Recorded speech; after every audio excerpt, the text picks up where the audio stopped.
ವಿರಾಮದ ನಂತರ ಮತ್ತೆ ಸ್ವಾಗತ. ಮಲ್ಲಿಕಾರ್ಜುನ್ ಖರ್ಗೆ ಡಿಕೆ ಶಿವಕುಮಾರ್ ಇವತ್ತು ಮುಖಾಮುಖಿ ಆಗ್ತಾ ಇದ್ದಾರೆ. ಡಿಕೆ ಶಿವಕುಮಾರ್ ಮತ್ತು ಖರ್ಗೆ ನಡುವೆ ಏನೆಲ್ಲ ಮಾತುಕತೆ ಆಗುತ್ತೆ, ಯಾವ ವಿಚಾರಕ್ಕೆ ಭೇಟಿ ಆಗ್ತಾರೆ, ಏನ್ ಚರ್ಚೆ ಆಗುತ್ತೆ, ಇವೆಲ್ಲವೂ ಕೂಡ ಭಾರಿ ಕುತೂಹಲಕ್ಕೆ ಕಾರಣ ಆಗ್ತಾ ಇದೆ. ರಾಜ್ಯ ಕಾಂಗ್ರೆಸ್ ಕುರ್ಚಿ ಕಿತ್ತಾಟಕ್ಕೆ ಖರ್ಗೆ ಕೆರಳಿ ಕೆಂಡವಾಗಿದ್ದಾರೆ. ಖಡಕ್ ವಾರ್ನಿಂಗ್ ಅನ್ನು ಖರ್ಗೆ ಅವರು ಕೊಟ್ಟಿದ್ದಾರೆ. ಏನ್ ಮಾತಾಡಿದ್ದಾರೆ ನೋಡೋಣ ಒಂದ್ಸರಿ. ಯಾರೇ ಲೀಡರ್ ಬಂದ್ರು ಅವರಿಗೆ ಕಾಂಗ್ರೆಸ್ ಕಾರ್ಯಕರ್ತರು ಸಪೋರ್ಟ್ ಮಾಡ್ತಾರೆ. ಅದಕ್ಕೆ ಯಾರು ನನ್ನಿಂದಾಗಿದೆ ಅಂತ ಯಾರು ಹೇಳಬಾರದು.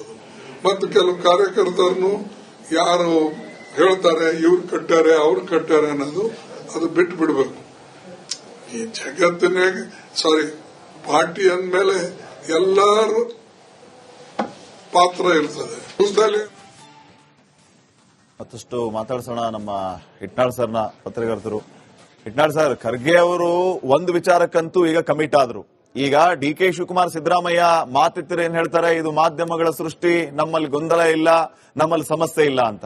ಖರ್ಗೆ ಅವ್ರಿಗೂ ಹೋಗಿ ಹೇಳ್ತಾರ, ನೀವ್ಯಾಕ್ರಿ ಖರ್ಗೆ ಸಾಹೇಬ್ರು ಈ ತರ ಸ್ಟೇಟ್ಮೆಂಟ್ ಕೊಟ್ರಿ, ನಮ್ಮಲ್ಲಿ ಏನು ಗೊಂದಲನೇ ಇಲ್ಲ, ಏನು ಗುದ್ದಾಟನೇ ಇಲ್ಲ ಅಂತ ಹೇಳ್ತಾರ? ಇಲ್ಲ, ಈಗ ಖರ್ಗೆ ಅವರ ಹೇಳಿದ ಹೇಳಿಕೆ ಹಿನ್ನೆಲೆ ಏನಂದ್ರೆ, ಈ ಗೆಲುವಿಗೆ ನಾನು ಕಾರಣ ನೀನು ಕಾರಣ ಅಂತ ಇವ್ರನ್ನು ಒಂದು ಪೈಪೋಟಿ ನಡೆಸಿದ್ರಲ್ಲಿ ಇಬ್ರು ನಾಯಕರುಗಳು, ಸಿದ್ದರಾಮಯ್ಯ ಮತ್ತು ಡಿ ಕೆ ಶಿವಕುಮಾರ್. ಅದ್ರ ಜೊತೆಗೇನೆ ಪಕ್ಷ ಕಟ್ಟಿದ್ದು ನಾನೊಬ್ಬನಿಂದ ಪಕ್ಷ ಅಂತ ಏನು ಡಿ ಕೆ ಶಿವಕುಮಾರ್ ಬೆಂಬಲಿಗರು ಹೇಳ್ಕೊತಾರೆ.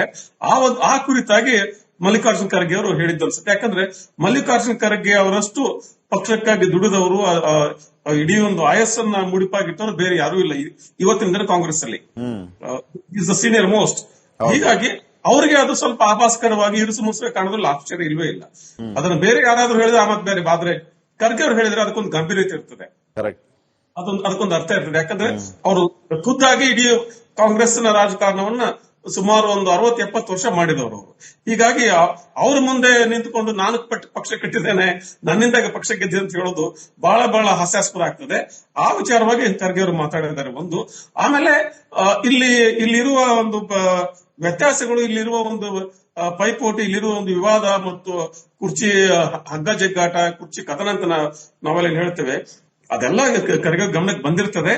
ಬಹುಶಃ ಇನ್ನೇನು ನಾಳೆ ನಾಡಿದ್ದು ಮಂಗಳವಾರದಿಂದ ಶುರು ಆಗುತ್ತೆ ಹೊಸ ಮಾತುಕತೆ, ಹೊಸ ಚರ್ಚೆ, ಹೊಸ ಬೆಳವಣಿಗೆ. ನೋಡೋಣ ಏನಾಗುತ್ತೆ. ನಿಮ್ಗೇನ್ ಅನ್ಸುತ್ತೆ sir, DCM D K Shivakumar CM ಆಗ್ತಾರಾ ಅಥವಾ ಹಿಂಗೆ ಸುಮ್ನೆ ಕುರ್ಚಿ ಕಿತ್ತಾಟ, ಚೇರ್ ವಾರ್ ಹಿಂಗೆ ಸಾಗುತ್ತಾ ಇದು? ಇಲ್ಲ, ಡಿ ಕೆ ಶಿವಕುಮಾರ್ ಆಗುವ ಸಾಧ್ಯತೆ ಹೆಚ್ಚಿದೆ. ಯಾಕಂದ್ರೆ ಸಿದ್ದರಾಮಯ್ಯ ಕೂಡ ಇತ್ತೀಚೆಗೆ ಅದೇ ರೀತಿ ಮಾತಾಡ್ತಿದ್ದಾರೆ. ಸದನದಲ್ಲಿ ಮಾತಾಡೋದು ಬಿಡಿ, ಸದನದಲ್ಲಿ ಆತರ ಹೇಳಲೇಬೇಕಾಗುತ್ತೆ. ಆದ್ರೆ ಅವರು ಹೈಕಮಾಂಡ್ ಪದೇ ಹೇಳ್ತಾ ಇರೋದು, ಹೈಕಮಾಂಡ್ ಹೇಳಿದಾಗಿ ಕೇಳ್ತೇವೆ. ಮತ್ತೆ ಹೈಕಮಾಂಡ್ ಮುಂದೆ ಈ ರೀತಿ ಒಪ್ಪಂದ ಆಗಿರೋದು ಅದು ಇಡೀ ಜಗತ್ತಿಗೆ ಈಗ ಜಾಹೀರು ಆಗಿದೆ. ಅದನ್ನ ಯಾರು ಒಪ್ಪಬೇಕಾಗಿಲ್ಲ, ಅಲ್ಲಗಳಿಬೇಕಾಗಿಲ್ಲ. ಈ ರೀತಿ ಒಪ್ಪಂದ ಆಗಿದ್ರೆ ಮತ್ತೆ ಡಿ ಕೆ ಶಿವಕುಮಾರ್ ಈ ಸದ್ಯದ ಸಂದರ್ಭದಲ್ಲಿ ಪಕ್ಷಕ್ಕಾಗಿ ಇಷ್ಟೆಲ್ಲ ದುಡಿದು, ಇಷ್ಟೆಲ್ಲ ಒಂದು ಪಕ್ಷ ಕಟ್ಟಿ ಅವ್ರಿಗೆ ನೀವು ಸರಿಯಾಗಿ ಮಾತನ್ನು ಕೊಟ್ಟು ಆಮೇಲೆ ನೀವು ಅದು ಮಾತು ಉಳಿಸ್ಕೊಳ್ದೆ ಹೋದ್ರೆ ಪಕ್ಷಕ್ಕೆ ಒಂದು ದೊಡ್ಡ ಸಂದೇಶ ಹೋಗುತ್ತೆ, ಇಲ್ಲಿ ಪಕ್ಷಕ್ಕೆ ದುಡಿದವರಿಗೆ ಯಾವ ಬೆಲೆನೂ ಇಲ್ಲ ಅಂತ ಹೇಳಿ. ಆ ಒಂದು ಸಂದೇಶ ಪಕ್ಷ ಶಿಸ್ತನ್ನು ಹಾಗೆಡುತ್ತದೆ ಒಂದು. ಆಮೇಲೆ ಡಿ ಕೆ ಶಿವಕುಮಾರ್ 2028 ಚುನಾವಣೆ ಎದುರಿಸೋದ್ರಲ್ಲಿ ಬಹಳ ಸಮರ್ಥ ನಾಯಕ. ಅವ್ರಿಗೆ ಅಧಿಕಾರ ಇದ್ರೆ ಮತ್ತೆ ಅವರ ರಾಜಕಾರಣ ಅವ್ರನ್ನ ಬಿಟ್ಟು ಆಲ್ಟರ್ನೇಟಿವ್ ಇಲ್ಲ. ಈಗ ಚುನಾವಣೆ ಎದುರಿಸೋದ್ರಲ್ಲಿ 2028 ಅಷ್ಟೊತ್ತಿಗೆ ಸಿದ್ದರಾಮಯ್ಯ ವಯಸ್ಸು ಇನ್ನೂ ಜಾಸ್ತಿ ಆಗಿರ್ತದೆ, ಇನ್ನೂ ವಯಸ್ಕರಾಗಿರ್ತಾರೆ ಅವ್ರು, ಇನ್ನೂ ಸ್ವಲ್ಪ ಅವ್ರ ಆರೋಗ್ಯ ಇತ್ಯಾದಿ ಮತ್ತೆ ಸಮಸ್ಯೆ ಇರ್ತವೆ.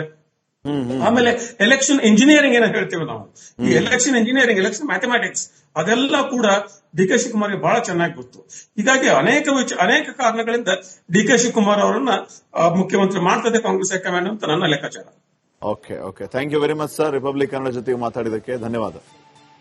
ವಿರಾಮದ ನಂತರ ಮತ್ತೆ ಸ್ವಾಗತ. ಮಲ್ಲಿಕಾರ್ಜುನ್ ಖರ್ಗೆ ಡಿಕೆ ಶಿವಕುಮಾರ್ ಇವತ್ತು ಮುಖಾಮುಖಿ ಆಗ್ತಾ ಇದ್ದಾರೆ. ಡಿಕೆ ಶಿವಕುಮಾರ್ ಮತ್ತು ಖರ್ಗೆ ನಡುವೆ ಏನೆಲ್ಲ ಮಾತುಕತೆ ಆಗುತ್ತೆ, ಯಾವ ವಿಚಾರಕ್ಕೆ ಭೇಟಿ ಆಗ್ತಾರೆ, ಏನ್ ಚರ್ಚೆ ಆಗುತ್ತೆ, ಇವೆಲ್ಲವೂ ಕೂಡ ಭಾರಿ ಕುತೂಹಲಕ್ಕೆ ಕಾರಣ ಆಗ್ತಾ ಇದೆ.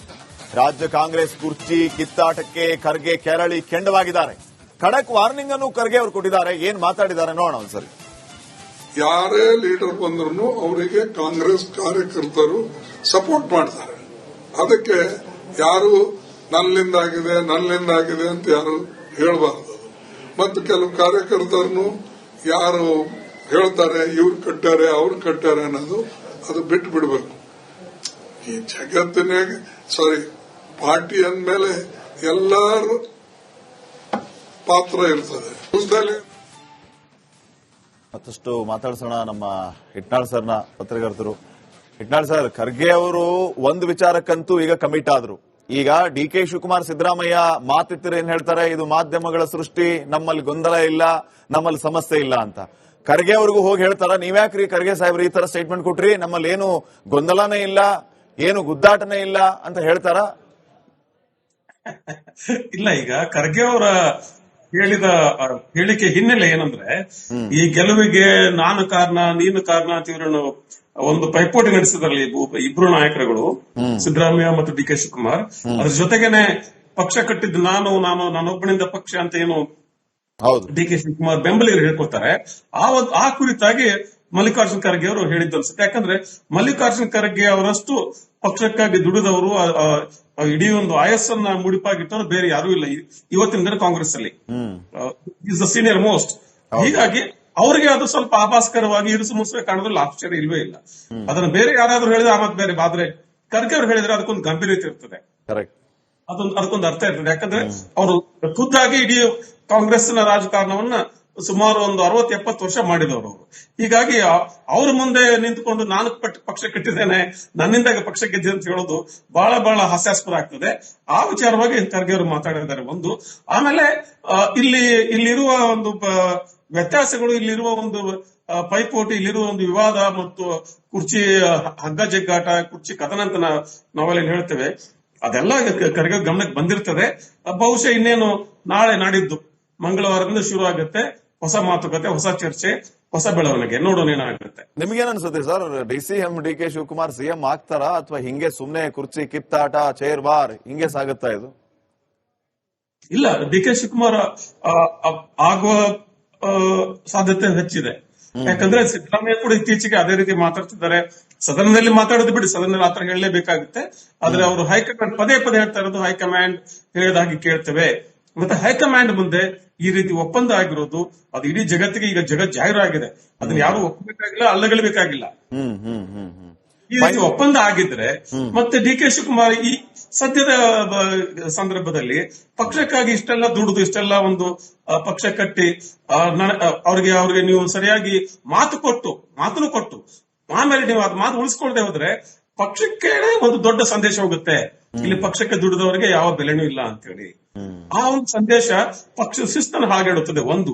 ಆಮೇಲೆ ಡಿ ಕೆ ಶಿವಕುಮಾರ್ 2028 ಚುನಾವಣೆ ಎದುರಿಸೋದ್ರಲ್ಲಿ ಬಹಳ ಸಮರ್ಥ ನಾಯಕ. ಅವ್ರಿಗೆ ಅಧಿಕಾರ ಇದ್ರೆ ಮತ್ತೆ ಅವರ ರಾಜಕಾರಣ ಅವ್ರನ್ನ ಬಿಟ್ಟು ಆಲ್ಟರ್ನೇಟಿವ್ ಇಲ್ಲ. ಈಗ ಚುನಾವಣೆ ಎದುರಿಸೋದ್ರಲ್ಲಿ 2028 ಅಷ್ಟೊತ್ತಿಗೆ ಸಿದ್ದರಾಮಯ್ಯ ವಯಸ್ಸು ಇನ್ನೂ ಜಾಸ್ತಿ ಆಗಿರ್ತದೆ, ಇನ್ನೂ ವಯಸ್ಕರಾಗಿರ್ತಾರೆ ಅವ್ರು, ಇನ್ನೂ ಸ್ವಲ್ಪ ಅವ್ರ ಆರೋಗ್ಯ ಇತ್ಯಾದಿ ಮತ್ತೆ ಸಮಸ್ಯೆ ಇರ್ತವೆ. ಆಮೇಲೆ ಎಲೆಕ್ಷನ್ ಇಂಜಿನಿಯರಿಂಗ್ ಏನ ಹೇಳ್ತೇವೆ ನಾವು, ಈ ಎಲೆಕ್ಷನ್ ಇಂಜಿನಿಯರಿಂಗ್, ಎಲೆಕ್ಷನ್ ಮ್ಯಾಥಮೆಟಿಕ್ಸ್ ಅದೆಲ್ಲ ಕೂಡ ಡಿ ಕೆ ಶಿವಕುಮಾರ್ಗೆ ಬಹಳ ಚೆನ್ನಾಗಿ ಗೊತ್ತು. ಹೀಗಾಗಿ ಅನೇಕ ಕಾರಣಗಳಿಂದ ಡಿ ಕೆ ಶಿವಕುಮಾರ್ ಅವರನ್ನ ಮುಖ್ಯಮಂತ್ರಿ ಮಾಡ್ತದೆ ಕಾಂಗ್ರೆಸ್ ಹೈಕಮಾಂಡ್ ಅಂತ ನನ್ನ ಲೆಕ್ಕಾಚಾರ. Okay, thank you very much sir. Republic Kannada ಜೊತೆಗೆ ಮಾತಾಡಿದಕ್ಕೆ ಧನ್ಯವಾದ.